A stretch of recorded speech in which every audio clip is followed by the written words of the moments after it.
Gerry Rafferty's saxophonist Raphael Ravenscroft solos on his favourite shark, Rosemary.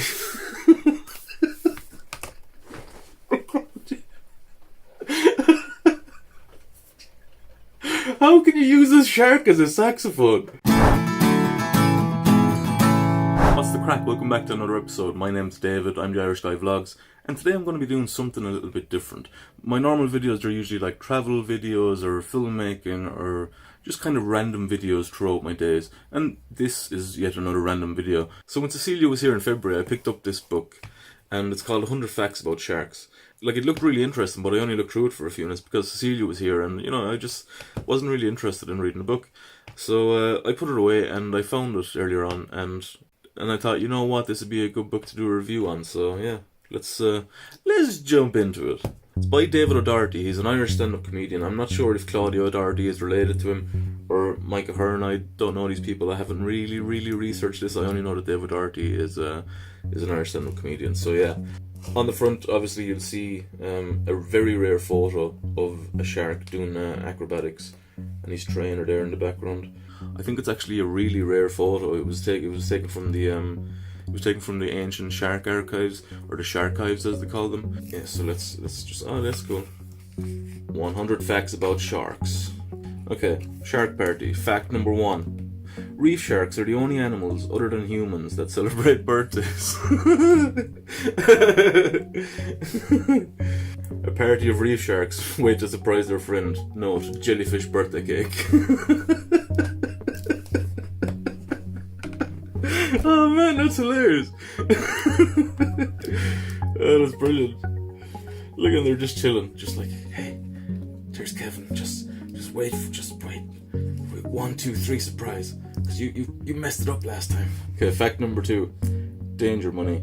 With the highly paid ranks of shark veterinarians, the best remunerated positions are shark masseuse, shark anger management therapist, and shark dentist /orthodontist.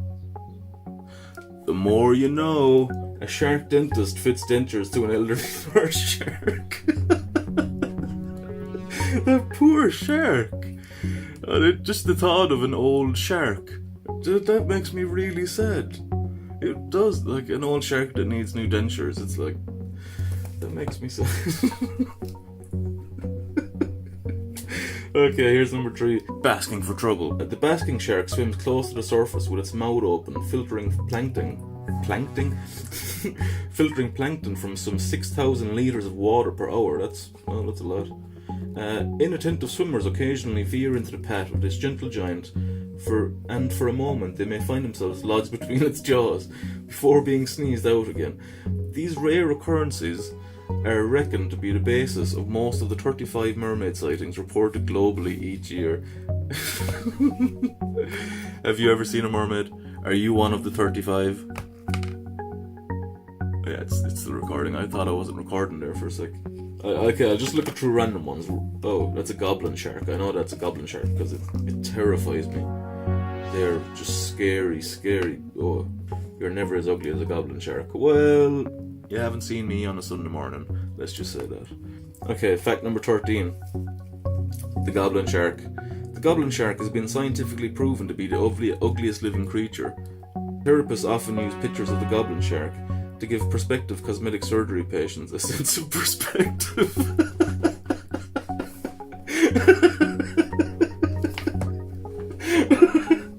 Oh god.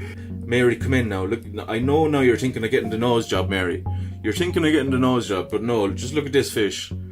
No, you'll never be worse, Mary. This fish, look, he's got a bed now. Now, think twice, Mary. You've a lovely nose on you. Lovely nose. Oh man. Fact number 14. Steven Spielberg's feature film Jaws never released in Greece. As a result, sharks are not featured in this country, but are an integral part of the Greek tourism industry. Okay. It is estimated that 25% of Greek tourism revenue comes from sharks, including shark rides, shark baiting, and shark taxis. Or on the island of Corfu, Christmas presents. I'm so dumb. Christmas presents.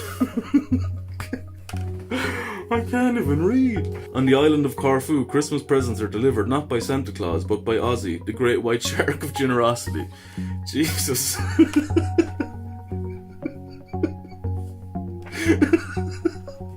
Just imagine a shark delivering your Christmas presents. The children will be terrified. I want my bike, but it will eat my face. I love this book. Celebrities frequently claim to have been involved in shark attacks in order to toughen up their public image. In 1995, vocal group Colour Me Bad claimed to have been set up upon by bull sharks as they swim at Glenelg Beach, South Australia. According to group member Donnie Weatherspoon, we formed a human diamond and sang till we calmed him down. The incident gained the group much publicity, especially as it coincided with the release of their No Bull remix album. However, drama turned to scandal when marine biologists pointed out that bull sharks are not found in this region, and the group was forced to admit to fans that they can't even swim. Look at them, those dirty liars. Who do you think you are with your cool looking hats and really, really awesome dungarees? I actually kind of like those guys. They seem alright to me. I love dungarees. Okay, and just flick it through. Okay, what's this one? Greg Norman. Not an actual shark, just to be clear. Australian golfer Greg Norman is nicknamed the Great White Shark. Most people assume this is due to the Australian's nationality and blonde hair, but the name dates to a dark period in his early 20s when Norman, having been struck on the head by a ball at the 1972 New South Wales Open, believed he was a shark and terrorised the swimmers of the beaches of far north Queensland for a summer. I just spat. Poor Greg. I think he's okay now. I think he doesn't think he's a shark anymore. But what a legend. This isn't true, by the way. None of these facts are facts, okay? Just in case you think that these are facts, if you're not clever enough to figure out by now that these aren't actual facts, then I wish you luck in life. Fact number 21. The electromagnetic brainwaves of the reef shark make it the only animal that can send telephone text messages with its mind. Random messages received by visitors to the Lisbon Aquarium have included ROFL lol ROFL lol and XOXXO and the ominous texting sharks of Lisbon in their natural habitat. They must have been extremely high when they were making this book, when they were writing this. Fact number 22. The etymology of the word shark is the subject of much debate among sharkologists. Is that a thing? Is a sharkologist a thing? I can't Google it. Is a sharkologist a thing? Let me know. Please let me know if a sharkologist is a thing. Some believe it is derived from the Arabic shark, meaning nightmare death submarine.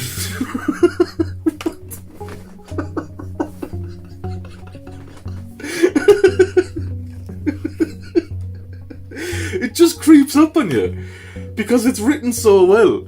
It's written like a proper nature book, like the wording is spot on. That just snuck up on me. I was reading it like, oh yeah, and then Nightmare Death Submarine comes out of nowhere and it's just like, oh man. Others believe it comes from the Aboriginal word shariji, meaning ungrateful friend. Some scholars believe it may derive its name from the fact that these specific letters, when put in that order, look quite like a shark. I don't get it. Okay, random fact. Mistaken identity. Fact number 37. Estimating its size from tooth fossils discovered in the 1970s, sharkologists of the time concluded that Megalodon, the prehistoric dinosaur shark, would have been over 30 meters long. However, today some experts believe that Megalodon may have been the same size as one of today's great white sharks, just with enormous teeth.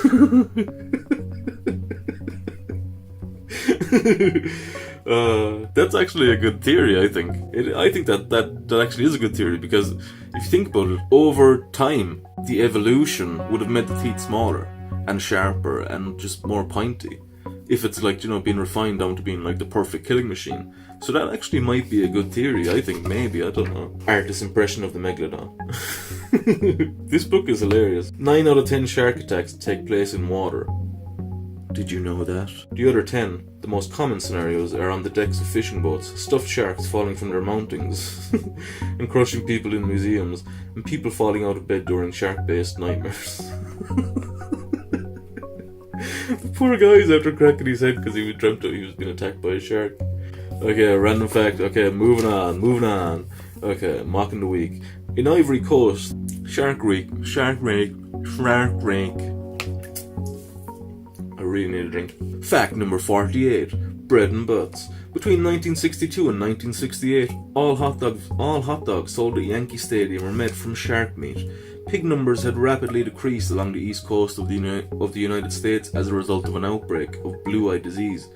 Once the pigs' population numbers were restored, hot dog manufacturers returned to the original recipe of pig lips, eyelids, and ani.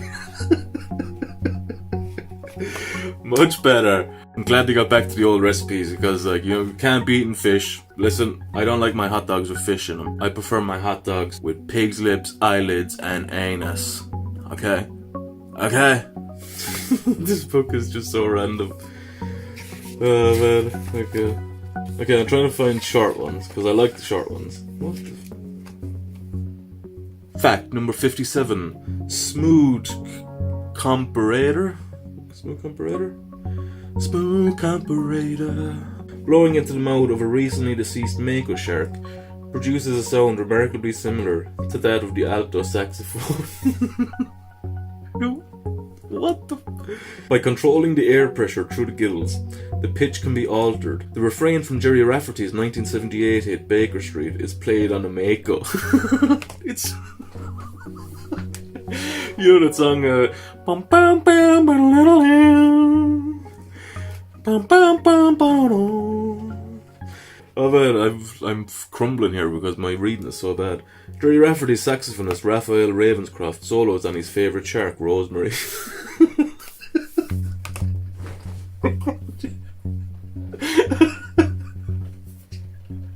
How can you use a shark as a saxophone? You can't. You can't. Fact 71. Shark side of the moon. Owing to its dynamic shape, if dropped from an airplane, a shark will glide to Earth, landing gently on its belly. It's true. I've read this before in other books. NASA's earliest design for its space shuttle copied the shape of the shark. The design had to be dropped when a legal challenge was mounted from Marvel Comics over its resemblance to the design of evil Dr. Shark's Shark Sporter. It's so stupid. Dr. Sharks found NASA's design unacceptable. Oh man, that's so dumb, it's hilarious. Fact number 72. Pool shark. Australian swimming legend Ian Thorpe's grandfather had a novel way of training his grandson. He would hide a piece of raw steak in the pocket of Ian's swimming shorts and release the family's small grey nurse shark, Sister Wendy, into the family pool. Sister Wendy. It was only years later that Thorpe learned that Sister Wendy had been de-toothed and was just being friendly. This explains Thorpe's career-long habit of jumping straight out of the pool and sprinting to the car park in tears at the end of every race. Poor Ian Thorpe. Oh. I'm just going to try and find random small ones. Okay, here we go. Fact number 17. Packed to the giraffes. At over 6 meters, the giraffe shark is the longest shark on Earth, but it's also the only shark with eyelashes. What the fuck is this? Seriously. Can you see that?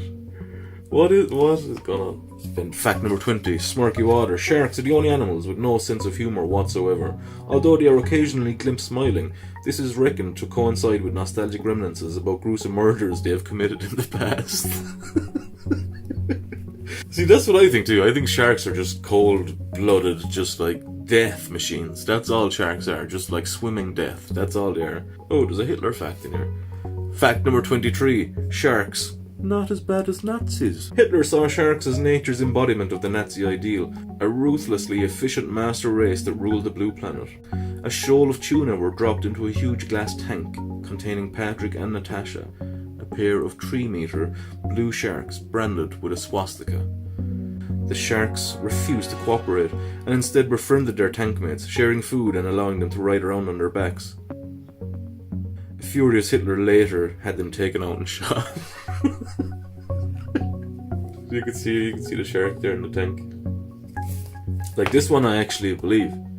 I think Nazis are far worse than sharks. And I think Nazis have probably killed more people in history than sharks.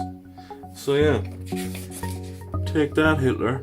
Okay, I think I'm gonna call it an end there. I can't go through all the facts of it. I think this book is really funny. It was just a random one that I picked up. I think it was in a charity shop that I found it, so I'll probably find it online pretty cheap on eBay or something like that. It wasn't really a review, it was more of a first look, but now that I've looked through it more, I think it's very funny.